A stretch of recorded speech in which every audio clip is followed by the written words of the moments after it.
ابلیس بنی نوع انسان کا سب سے بڑا دشمن، جس نے اپنے ساتھیوں اور پورے خاندان کو اس کام پر لگا رکھا ہے کہ آدم کی اولاد کو قیامت کے دن ناکام کر دے۔ لیکن ابلیس کے خاندان میں ہی پیدا ہونے والا وہ کون شیطان تھا جس نے ابلیس سے بغاوت کر دی اور محمد صلی اللہ علیہ وسلم پر ایمان لے آیا؟ جب اس کی ملاقات حضور سے ہوئی تو اس نے آپ کو کیا بتایا، اور اب وہ شیطان کہاں ہے؟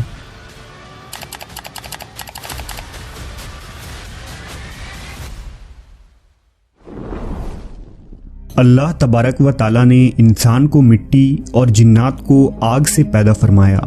انہی جنوں میں ایک جن جس کا نام ابلیس تھا، اس نے آدم علیہ السلام کو سجدہ کرنے سے انکار کیا تھا، جس کے پاداش میں اسے بارگاہ خداوندی سے نکال دیا گیا۔ ابلیس نے تا قیامت بنی آدم کو گمراہ کرنے کی قسم اٹھائی، اور اس طرح انسان اور ابلیس کی یہ تاریخی جنگ آج تک جاری ہے۔ دراصل قوم جنات کی تخلیق حضرت آدم علیہ السلام سے کئی ہزاروں سال پہلے ہی کی جا چکی تھی۔ ابلیس جو کہ قوم جنات کا ایک فرد تھا، اسے بھی اللہ نے انسانوں کی طرح شعور اور نسل بڑھانے کی قوت بخشی تھی۔ بعض شیاطین ایسے تھے کہ جن کو اللہ نے جوڑوں میں پیدا کیا تھا، اور جس طرح انسانوں میں مرد و عورت کے ملاپ سے بچے ہوتے ہیں، اسی طرح شیطانوں کے اندر شیاطین جن اور شیاطین جنی کے ملاپ سے شیاطین بچوں نے جنم لیا۔ لہذا ابلیس کے اقربا، ساتھی اور اس کی اولادوں میں بھی وقت کے ساتھ اضافہ ہوتا چلا گیا، اور لشکر ابلیس بنی نوع انسان کو گمراہ کرنے کے لیے اس زمین پر پھیل گئی۔ ابلیس کے مختلف بیٹے اور پوتے مختلف کاموں پر مامور ہو گئے۔ ان میں کوئی انسانوں میں زناکاری کو عام کرتا ہے، کچھ شیاطین لوگوں میں فتنہ و فساد پھیلاتے ہیں، تو کچھ انسانوں کو آپس میں لڑواتے ہیں۔ اسی طرح شیطان کی اولادیں اور خاندان کی تعداد بے انتہا ہے، جو مختلف برائیوں کو عام کرتے ہیں اور انسانوں کو گناہ میں ملوث کرتے ہیں۔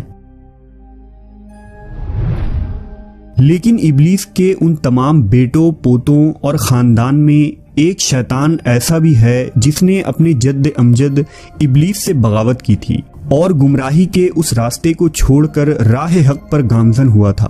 یہ شیطان ابلیس کا پوتا تھا، اور اس نے نبی کریم محمد صلی اللہ علیہ وسلم سے ملاقات کی تھی اور آپ پر ایمان لایا تھا۔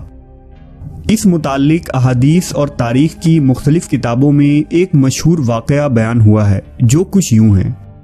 حضرت انس بن مالک اور حضرت عمر ابن خطاب رضی اللہ تعالیٰ عنہ سے روایت ہے کہ ایک روز ہم نبی کریم محمد صلی اللہ علیہ وسلم کے ہمراہ مکہ کے جنگلات کی طرف نکلے۔ ہم تہامہ پہاڑوں کے ایک پہاڑ پر بیٹھے تھے کہ ایک بوڑھا شخص نمودار ہوا جو اپنی لاٹھی کے سہارے چل رہا تھا۔ اس نے حضور کو سلام کیا۔ آپ صلی اللہ علیہ وسلم نے سلام کا جواب دیا اور فرمایا، یہ بوڑھا اپنی چال ڈھال اور آواز سے جن معلوم ہوتا ہے۔ اس بوڑھے نے کہا، جی ہاں، آپ کا اندازہ صحیح ہے۔ آپ صلی اللہ علیہ وسلم نے اس سے دریافت کیا کہ تو کون ہے اور تیرا تعلق جنوں کے کس گروہ سے ہے؟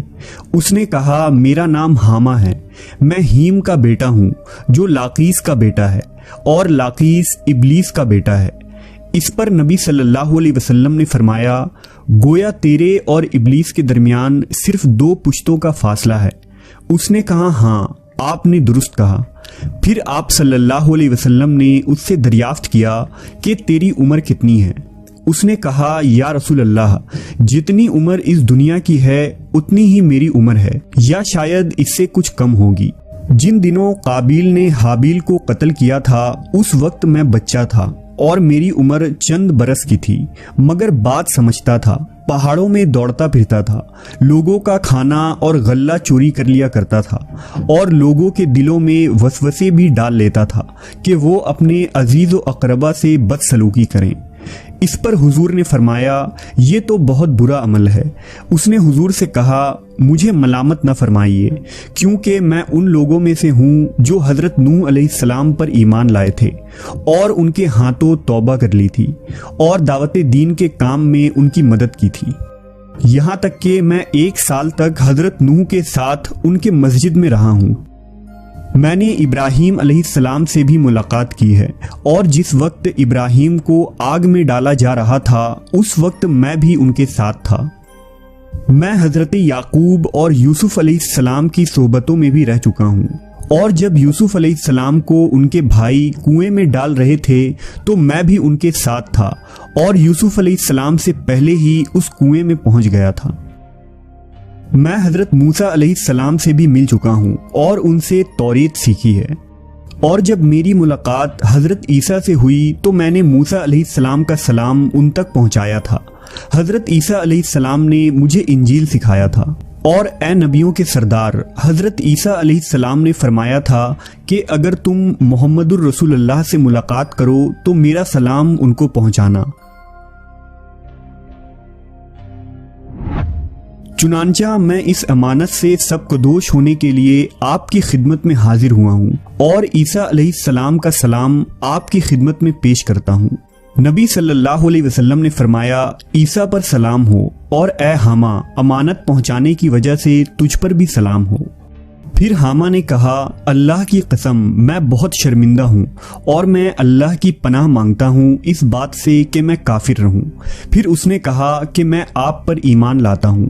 اس کے بعد وہ جن اتنا رویا کہ صحابہ کرام بھی رونے لگے۔ پھر اس نے کہا، آپ مجھے قرآن سکھا دیجئے۔ چنانچہ نبی صلی اللہ علیہ وسلم نے اس جن کو قرآن کی تعلیم دی، اور اس کو سورہ واقعہ، سورہ مرسلات، سورہ الشمس، موعظتین اور قل هو اللہ احد سکھلائیں۔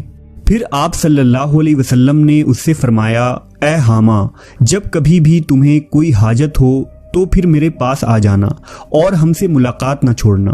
صحابہ کرام فرماتے ہیں کہ حامہ وہاں سے چلا گیا، اور اس واقعے کے بعد پھر کبھی حضور نے حامہ کے بارے میں کچھ نہیں فرمایا، اور کچھ عرصے بعد آپ صلی اللہ علیہ وسلم کی بھی وفات ہو گئی۔